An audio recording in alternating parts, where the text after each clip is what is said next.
mengi ambayo yanaendelea hivi sasa kwenye mitandao ya kijamii hususa mheshimiwa diwani ambaye ndo mwanao na afisa habari wa zamani wa Simba Sports Club sambamba na Young Africans Haji Sande Manara wamekuwa wakirushiana maneno mara baada ya kutoa ushauri wake ule. Kuna watu wamepokea kwa utofauti, baadhi ya mashabiki wamemwataki juu ya kuzungumzia dabi kwenda pale visiwani Zanzibar sambamba na mambo mbalimbali ambayo ameyaeleza kwenye press yake ile, lakini ameibuka afisa habari wa hivi sasa wa Young Africans Ali Shaban Kamwe akionekana kama kurusha maneno ya kejeli hivi kwa Haji Sande Manara. Kumekuwa kuna mtafaruku zaidi kwenye mitandao ya kijamii hususa kati ya Sande Manara sambamba na Ali Shaban Kamwe. Pengine hili unalizungumziaje mzee wangu? Mimi hao wote ni wanangu kwanza. Ali Kamwe ni mwanangu, Haji Manara mwanangu, na sioni kama ni sahihi nitangaze tofauti zao katika vyombo vya habari. Mimi nafikiri kama ingekuwa ni busara kwa ni wanangu, labda ningewaita wote pamoja nikazungumza nao, na hakuna sababu ya kuwa na tofauti ya kurushiana maneno. Inafaidika nani katika hilo jambo?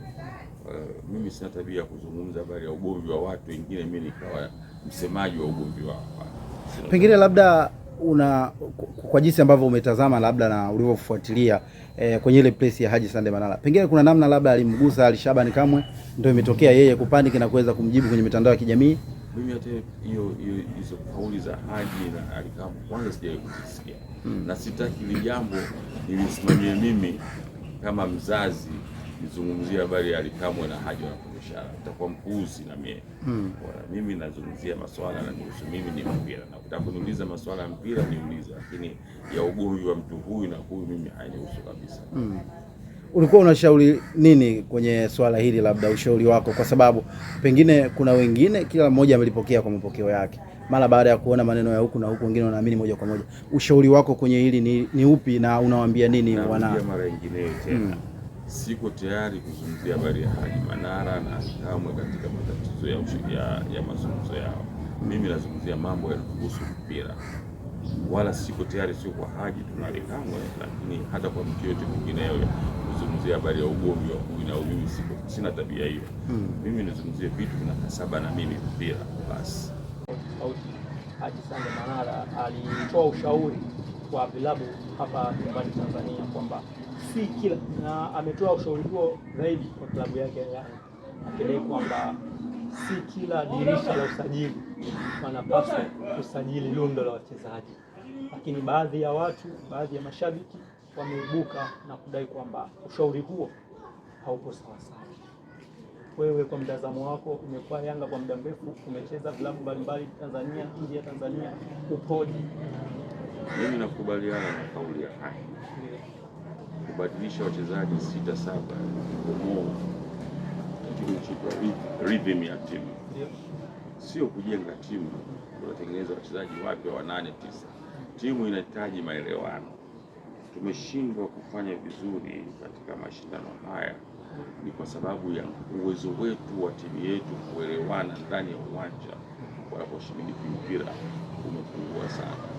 Yanga ya wakati wanacheza na Melody na Yanga hii sasa hivi pamoja ni tofauti kubwa sana.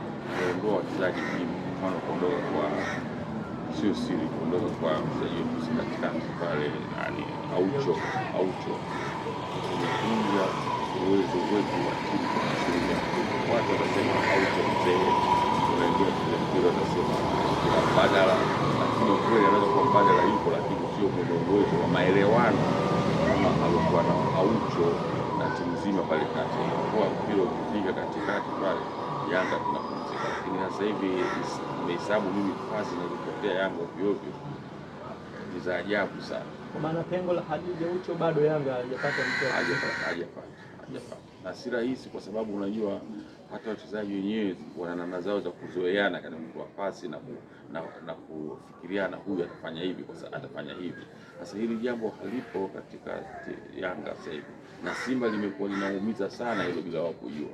Wanachukua wachezaji wazuri, wanakaa nao, baada ya muda fulani wanaona ile uwezo hauko mzuri, wanaleta wengineo, wanaanza nao, wakianza kutaka kuzoeana wanawatimu.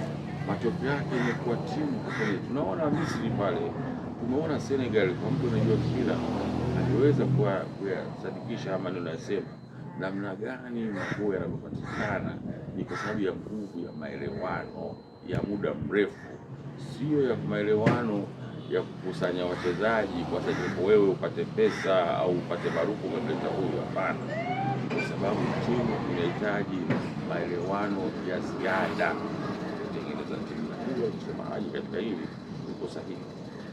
Yeye yuko sahihi, lakini unadhani viongozi wanakwama wapi kwenye kuyatekeleza mawazo haya? Maana mara kadhaa wamekuwa kifeli. Mfano rahisi ni Simba ambao wamefika fainali ya michuano ya shirikisho msimu uliopita, lakini wamevunja kile kikosi ambacho tulisikia wakisema kwamba wanatengeneza timu. Simba na Yanga wana hazina kubwa sana ya wachezaji walikuwa wenye uwezo na muda mrefu, lakini bahati mbaya ni Simba na Yanga haziwaleti wachezaji wenye uzoefu katika kutengeneza timu. Matokeo yake viongozi wenye sababu zao za kutaka maarufu na kutaka toto, hiyo wanakuwa wenye maamuzi ya mwisho aje nani katika timu na kwa faida yao wao.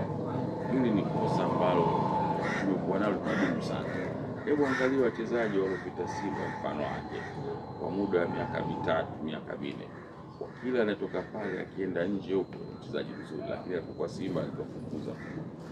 Na hali kadhalika na Yanga tunapata wachezaji wengine wazuri, matokeo yake tunakuja kuleta bwana mifumo ambayo haileti ule uwezo tuliokuwa tunafikiria uko juu kuendelea kwa juu. Sasa hivi cha kwa Yanga tunashinda kwa, lakini sio katika ule uwezo ambao tulikuwa nao. Alizungumza akisema kwamba pia hizi klabu mbili Simba na Yanga wanaotoa maamuzi ni mtu mmoja ama wawili.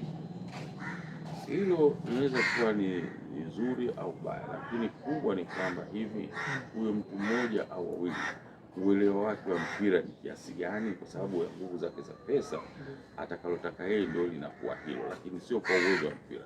Lakini mimi naamini Yanga na Simba kuna wachezaji wanautafsiri mpira ni mpira kwa miaka mingi, waliofanya ile kazi ya mpira, wana uwezo mkubwa sana.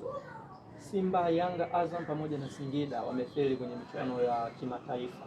Kama Tanzania tunakwama wapi kwenye michuano mikubwa ambao ingepaswa kuitambulisha nchi?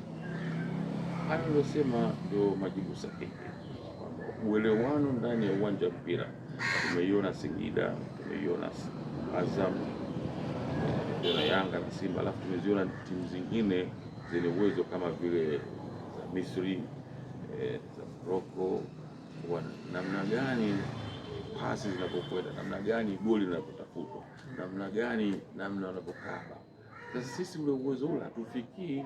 Sasa hivi South Africa siku za nyuma tumecheza na Yanga, Mamelodi, tumeona tumewamiliki vizuri sana, lakini matokeo yake tumeivunja ile timu na wenzetu wanaendeleza. Sasa lazima ipo tofauti na hili ni kosa kubwa sana, japo viongozi hawataki kulikubali, kwa sababu akimleta yeye mchezaji atakuwa maarufu katika klabu na atapata pesa za pembeni. Hilo ndio shida iliyokuwepo. Kwa maana upigaji ni mwingi, ndio maana timu zetu zinafeli. Kama uwezi kujenga na tabia kitu gani? Kila lazima ujue kukwenda, sio kubomoa. Sawa, tumalize na hili. Kwa upande wako ulikata ofa ya kwenda Simba, ilikuwa kwaje? Ni kweli nilikataa ofa ya kwenda Simba kwa sababu kwa zama zile, hata zama hizi, ilikuwa mimi nimelelewa na Yanga, nimekulia Yanga, kwa Yanga ilikuwa ni sehemu ya maisha yangu na sijagombana na Yanga mpaka hivi sasa.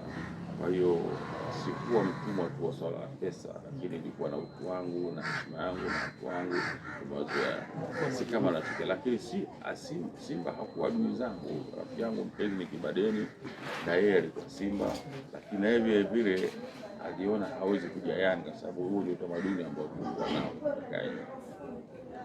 Mzee Sande Manara,